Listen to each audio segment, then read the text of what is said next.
শাশুমা TV পরে দেন, কিছু কথা বলবাকে শুনেন। বলেন বিসমিল্লাহ। বিসমিল্লাহ। আলহামদুলিল্লাহ।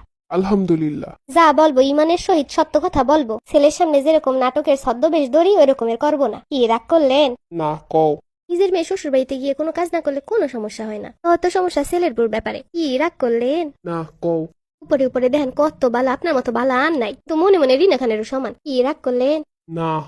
মনের ভিতরে 250 পেসের জিলাপি আর সবার সামনে হুজুরের ছদ্মবেশ ধরে ঘুরেন। কি রাগ করলেন? হ।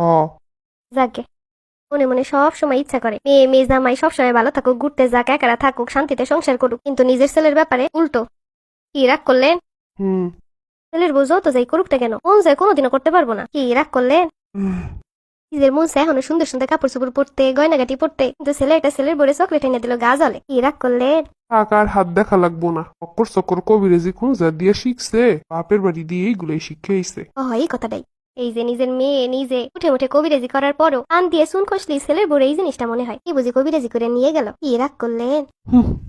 ছেলের বউ বাপের বাড়ি দিয়ে সবকিছু আইনে দেওয়ার পরেও মাঝে মাঝে মনে হয় বাপের সম্পত্তি বিক্রি করে আমাকে আইনে দিক। কি রাগ করলেন? এই যে এতক্ষণ যা যা বললাম এইগুলা ছেলে আসার পরে সুন্দর করে তার উল্টা পাল্টা বানাই কইবেন, এরপর একটা গ্যাঞ্জাম লাগানোর চেষ্টা করবেন। কি রাগ করলেন? করলাম। সে তো 24 ঘন্টায় কইরে থাই এমনি এমনি, কারণ আপনার চেহারাটাই এমন। রাগ করলেন? সকাল থেকে ঘুমানোর আগ পর্যন্ত ওই চেহারাটাই আমি দেই। কি রাগ করলেন? আরো বেশি বেশি করেন, আমার হাতে যায় আসে না। কি রাগ করলেন? না।